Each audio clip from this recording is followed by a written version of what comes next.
السلام علیکم۔ آج جمعرات ہے، جنوری کی 9 تاریخ۔ پاکستان میں اس وقت شام کے 7، بھارت میں 7:30، اور یہاں ہمارے اسٹوڈیوز کی گھڑیوں میں صبح کے 9 بج رہے ہیں۔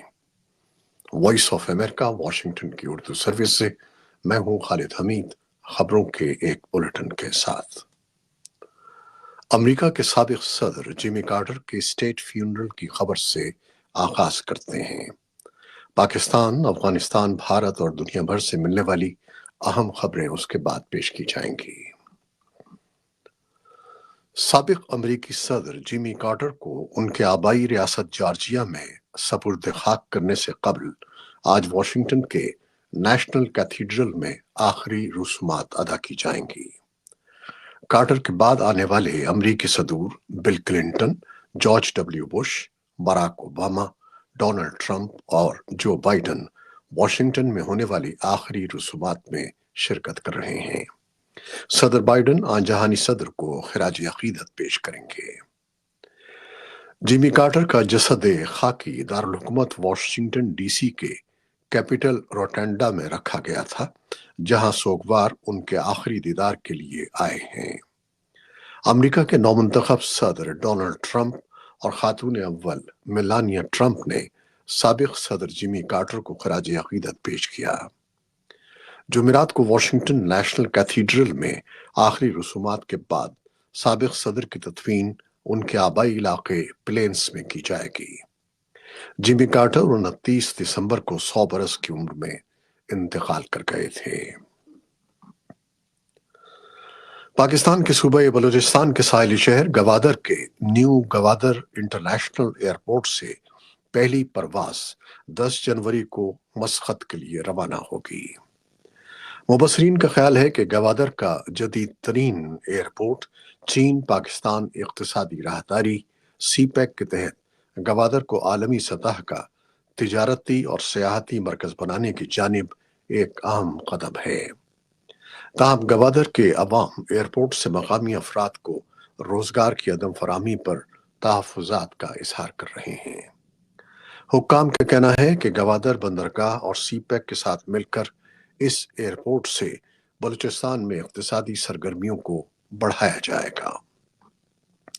اس سلسلے میں صوبائی وزیر میر ظہور بلیدی نے وائس آف امریکہ سے گفتگو کرتے ہوئے کہا کہ بلوچستان میں گوادر انٹرنیشنل ایئرپورٹ کی بدولت گوادر شہر ترقی کی راہ پر گامزن ہوگا۔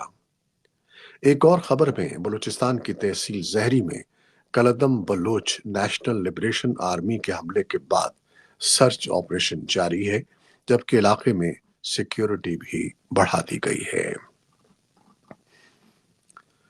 ایمنسٹی انٹرنیشنل نے پاکستانی حکام پر زور دیا ہے کہ وہ اسلام آباد میں قانون نافذ کرنے والے اداروں کی جانب سے افغان مہاجرین اور پناہ کے متلاشیوں کی حراست اور انہیں ہراساں کرنا بند کر دے۔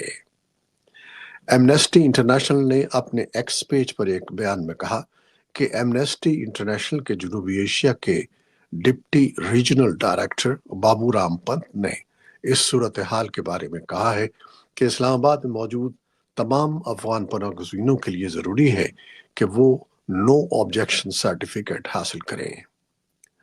پاکستان کی حکومت کی پالیسیوں سے ملک کے اندر افغان پناہ گزینوں کی غیر یقینی صورتحال میں اضافہ ہوا ہے، جس کے نتیجے میں گزشتہ 15 مہینوں میں ہزاروں افراد واپس افغانستان چلے گئے ہیں، اور اس تازہ ترین پالیسی اقدام نے پہلے سے خطرے سے دوچار آبادی کو مزید خطرے میں ڈال دیا ہے۔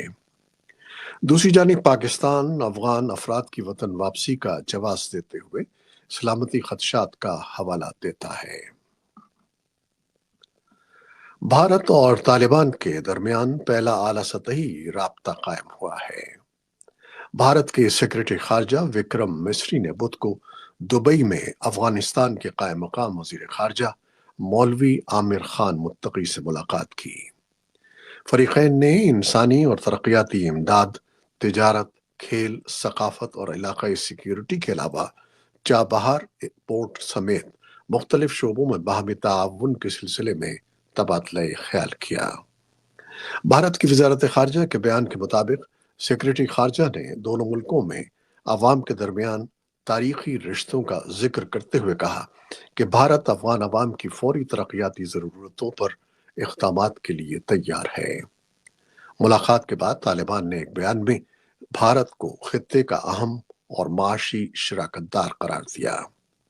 بیان کے مطابق عامر متقی نے بھارت کے ساتھ سیاسی اور اقتصادی تعلقات کے قیام کی خواہش ظاہر کی اور اس امید کا اظہار کیا کہ سفارتی تعلقات مضبوط ہوں گے اور بھارت افغانستان کے تاجروں، بیماروں اور طلباء کو ویزے جاری کرے گا۔ تفصیلی رپورٹ کے لیے ہمارے سوشل میڈیا پلیٹ فارمز پر آئیے۔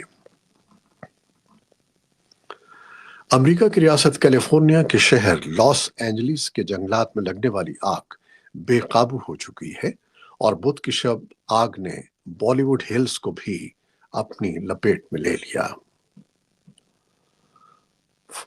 بدھ کی شب آگ نے ہالی ووڈ ہلز کو بھی اپنی لپیٹ میں لے لیا۔ فائر فائٹرز پہلے ہی 3 مختلف مقامات پر آگ بجھانے میں مصروف ہیں اور اب تک آگ سے 5 افراد ہلاک ہو چکے ہیں، جبکہ متاثرہ علاقوں کے مکینوں کو فوری علاقہ خالی کرنے کے احکامات جاری کیے گئے ہیں۔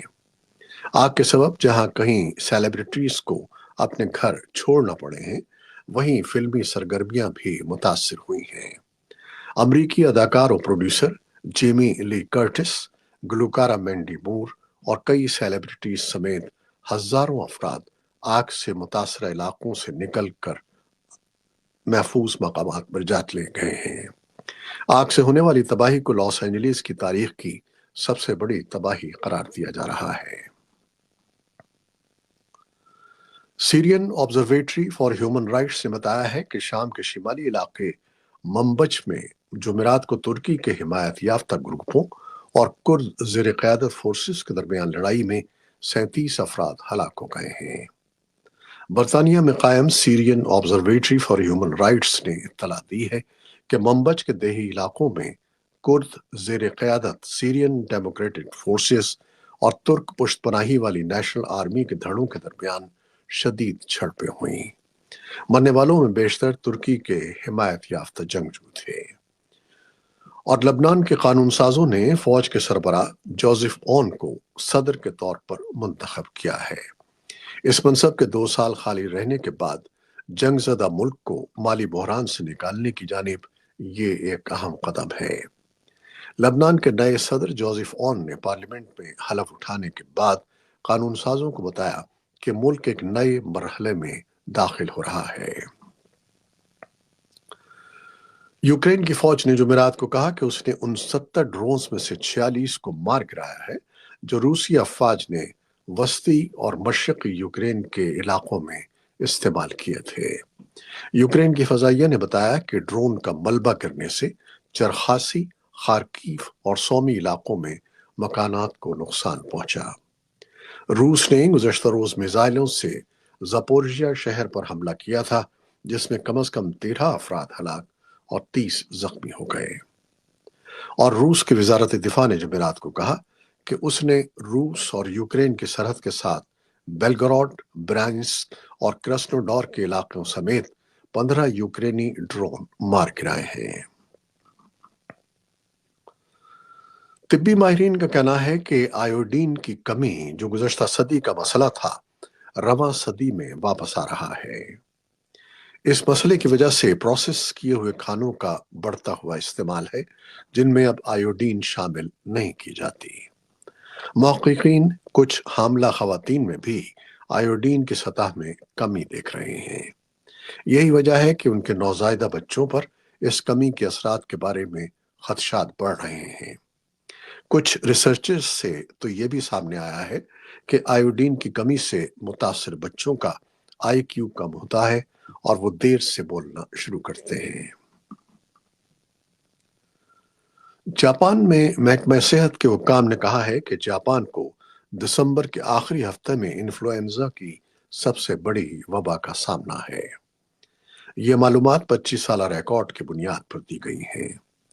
وزارت صحت کے 5000 طبی کلینکوں سے جمع کیے گئے اعداد و شمار سے پتہ چلتا ہے کہ 23 سے 29 دسمبر تک 3,17,812 افراد میں فلو کی تشخیص ہوئی، جو سن 2023 میں اسی عرصے میں ریکارڈ کیے گئے